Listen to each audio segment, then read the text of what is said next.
যে কাজগুলো আমি নড়াইলের জন্য করেছি সেই তালিকাটা যদি আপনি ধরেন তাহলে শুধু একটা ইউনিভার্সিটি এখন বাকি আছে। একটা সি ক্যাটাগরির জেলায় কি কি প্রয়োজন, একটা ইউনিভার্সিটি বাকি আছে।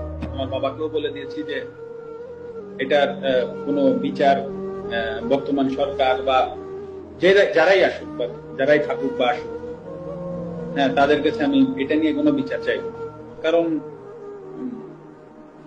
এটা আমার কাছে মনে হয়েছে যে আসলে এই বাড়িটা তো আসলে যশোর থেকে এসে বা খুলনা থেকে এসে বা ঢাকা থেকে যে কেউ ভাঙে, হ্যাঁ, নড়াইলের মানুষ কোনো না কোনো জায়গা থেকে উঠে এসে ভাঙছে।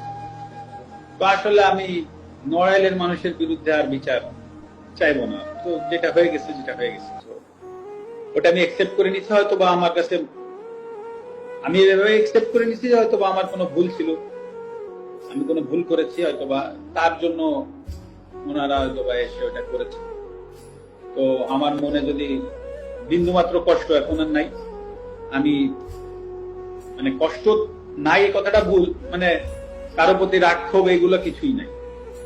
তো আমিও আশা করব নড়াইলবাসীর প্রতি যে